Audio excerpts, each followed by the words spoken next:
Welcome back. It's time for Perspective. Our discussion today, of course, majorly focusing on the youth, the question of unemployment, which we keep talking about, and what are some of the opportunities that perhaps the youth can be able to harness. And for more insight on this, joining me now in studio, we have with us Nahashon Moitalel, who is a director at KIPRA, that is the Kenya Institute for Public Policy Research and Analysis. It's good to have you this evening in studio. Thank you.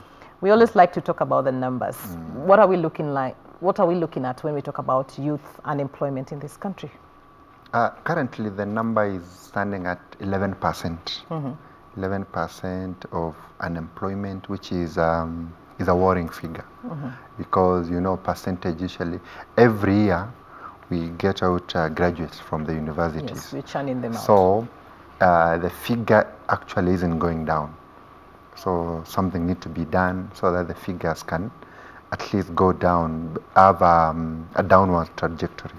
Yeah. We've seen the government, perhaps last week, we saw them launching the internship program for graduates who come out of school, giving them an opportunity for 1 year to get into different sectors within the public service. Do you think that, in a way, is going to help in addressing this particular challenge? Yeah, it's a good move, and I actually want to laud the government for thinking like that, because as a Ministry of Youth and Service, what have they been doing to make sure that there is a succession plan?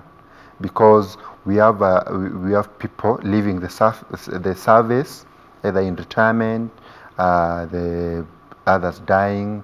There are some people who maybe go to the private sector. So that gap has never been breached. So the moment that they gave us that, they gave the youth that room, it means now there will be continuity. Because I remember the instance where there was the issue of certificates, birth certificates. Yes. The queues were so huge or long, and the issue was the capacity. They needed more people to actually take care of the processing of those birth certificates and any other essential. You go to Duma Center, every government office, there are queues. So if the government is actually bringing these youthful, fresh graduates from universities, it means they're actually exerting new blood to the system in service delivery. Yeah. But the next question becomes, in terms of the job placement, do people get placed where they're supposed to be in terms of the skills, or just because they say go to school, get a degree, and wherever you find a job, just get in there? Now, what I like about that session is that there was an interview. It wasn't just a blanket interview where you just come and you are an engineer and you find yourself here as a clerk carrying files or what. Actually, it was more of what are you bringing in. So the fact that the public service gave that opportunity for an interview, it gave them an opportunity to say where are your good qualities, where can you offer the best of you. Yeah. But aside from what the government did last week, generally, do we see youth getting jobs for what they have gone to school for, or people just look for jobs, it doesn't matter where?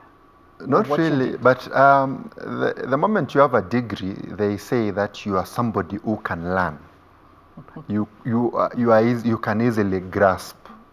So because that is what is in the table, you can be a very good economist and you find yourself in an accounting department or any other department. So what we need to encourage actually our youths is to be all-rounded.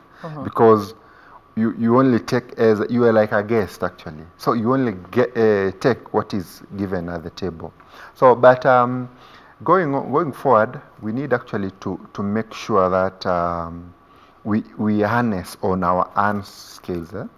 Like when the government gave out is ready to give the loans to the TVETs students.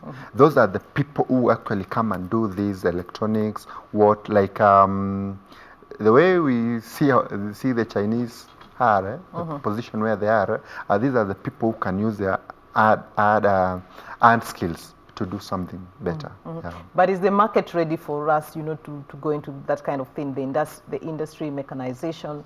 I know the Big Four is hoping, to tap a lot into manufacturing, but is the market ready for this? Now, when we talk of the market, is this market again enabled by the government? As the government given this environment, when we talk of big four like manufacturing, Yes.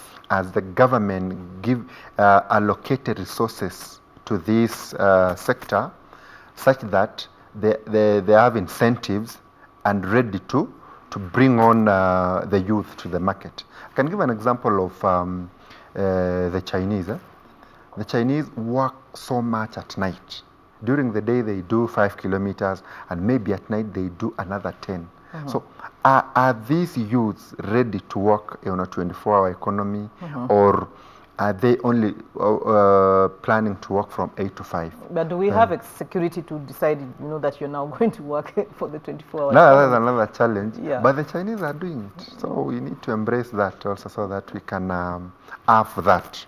Because it's actually something, for youth, it's not something that it will be given actually. I usually encourage the youth to go grab those opportunities.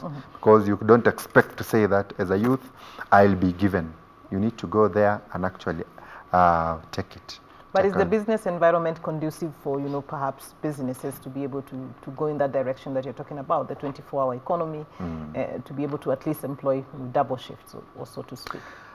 The environment, and business environment is actually taken care of various factors. Is the environment in terms of even the political environment. We have that pastel, the economic strength of the country, the socio-economic. So if we check, the environment is not really welcoming. It hasn't it isn't ready to receive these youths, because the environment is very hostile. We can even talk of the small business people who are actually, anything you want to start, first of all, it is illegal. That's why you see the licensing, you mean? The city council, you see they are chasing them all over, because they are facing that first hurdle of actually registering. Then from there now, the customers are the same, but the buyers are very many. So that environment is not really welcoming. But again, the government should do something about that, because if the government doesn't give a good environment for small-scale traders, I think... what can they perhaps do to improve that environment for those who want to get into business? First of all, the bureaucracies of getting the licenses, and the environment. Let's say even if it is a space. I remember there was a good initiative by the county government of giving small traders stalls. That this is a stall, you pay this amount of money and you are free to operate. You are even given the lighting at night, the security, the patrol there is there. And so the moment you are not having the hide and seek with the city council as carries first, that's a plus. And then again, the government, in terms of security, also should be put in place. And then the money getting back to the economy, from the money trickling to the local mwananchi. That's why when we have something like a construction, something like road construction, that means money is being trickled down, so that even if you have a kiosk, even if you have a grocery, even if you have a fashion, or you're selling shoes or what, these people have that capacity to buy locally. Because the problem we have is when you have money and what you want to buy is not locally made. Let's say you have money, you have a good job, and but you want is to the buy. cost of production, good for us to see people, manufacturing locally and buying Kenya and building Kenya? Because the cost of production always becomes, again, the next question. But the government should actually now make this cost of production reasonable, so that we attract assembly of motor vehicles, we attract the processing of milk, the dairy products, the processing of everything should be local. The moment they are local now, you get money from the Kenyan economy, and you inject again the same money to the Kenyan economy, other than getting money and buying a Sony TV from South Korea. But if we have a locally manufacturing assembly plant in Kenya for Sony, it will go back to Kenya, and that is now money will remain at the economy. Yeah. All right. We're talking about, opportunities that are available, but we are seeing more people losing jobs today than actually getting them. We've seen what are happening. We've seen people being laid off, companies shutting down. So in terms of opportunities, what are some of the opportunities that perhaps those who lose their jobs can be able to harness? It is unfortunate. I saw that hashtag, I lost my job, and it really trended because now there was statistics actually which was published where I saw East African Portland Cement laying off, even the private sector, East African breweries laying off. Now, where are these people going? Yes. So it brings again the topic of even the frustration level in the economy. Now, if the private sector was able to expand and absorb these people, the better. But now we have a situation where both the government and the private sector are laying off people. This calls for action. Now the government should, under the Ministry of Labor and actually the presidency, to say that this is a crisis. What do we do? So the first thing that they should do is actually lower the taxation for these companies, because the reason why they are laying off is that they are doing a cost-benefit analysis and they are not breaking even, or they are making losses. But will the economy be able to support that if we start reducing on taxes? Yes, we have debts to pay also as a country. Now that is where the problem is, because this appetite for borrowing is actually touching on the economy. Because where do we get money to pay these people? And we need to pay them on time. So if we take care of these debts, like now the raising of the debt ceiling is again not sending a good signal to the economy. So if we can lower that appetite, which I hope we can, by borrowing even locally from raising the bonds, treasury bills, all that. But in an event that, because as we speak now, action needs to be done now. Now the problem is now, do we lower the tax or do we raise? Because if we raise the economy now, many companies will close shop. The way SportPesa went, all that. And again, we need to have an equilibrium where we can balance borrowing and taxation. So it is a challenge that needs to be taken care of, and under the able leadership of the Treasury and the Presidency, let the people we have now advise the President correctly that this is the state.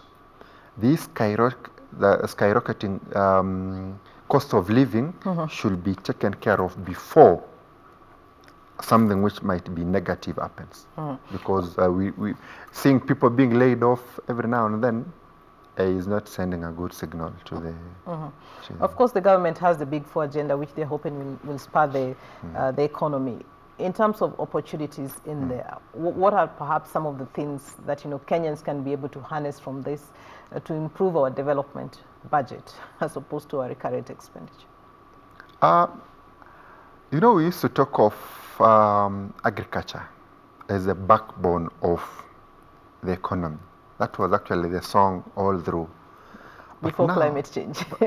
I don't know if it is not actually climate, because now even farmers, we can check all over, these farmers are getting frustrated because the bonuses they are getting from the tea as a cash crop is actually embarrassing to them, because you remember this money you get as a farmer as a bonus, you take it back to the economy. Now, it means now the farmer is actually the consumer. He consumes the inputs, the fertilizers, the manure, all that. But now it doesn't release back to the economy, because you get small amount of cash and that is done. You go on strike kidogo, and then that is done. So the moment that we are not producing locally, there is a problem, because we are buying maize, we are importing sugar, and there is nothing we are exporting. So there is a problem in the agricultural sector. And then again, part of the agenda 4, we have the health sector, which is a consumer. It is not producing. It is actually consuming money from the economy. So housing, again, it is consuming. So only manufacturing, which is actually should be producing, because it should be paying farmers, producing more, processing, all that. But unfortunately, we need, fortunately, if we concentrate on the output, producing to the economy, that is now manufacturing, the better. Milk, anything that is being produced, farm input, because if we import everything, the balance of payment will be skewed to only importing.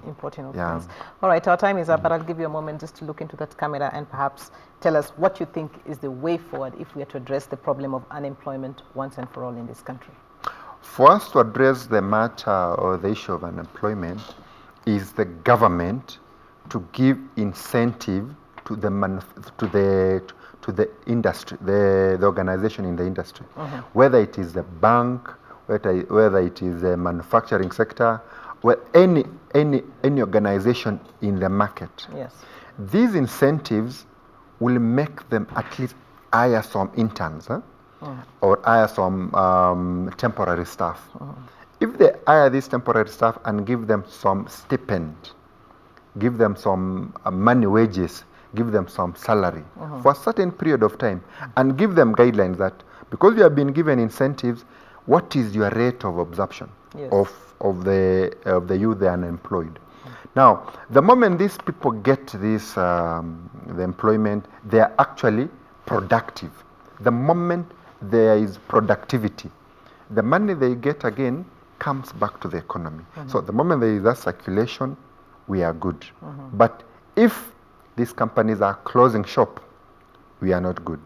There is a problem. So the government so the solution lies in incentives for companies. The incentive for them to grow and employ. Tax environment. All right. Thank you very much, Nahashon. We do appreciate you finding time and just sharing with us some of the insights on how we can address the problem of unemployment in this country. Thank you so much. Well, we have been talking to Nahashon Moitalel, who is a director at KIPRA, that is the Kenya Institute for Public Policy Research and Analysis, just giving us some insights on how really we can rise up as a country and address the problem of unemployment in this country. This is where we put a cap on perspective, but of course, business news is up next.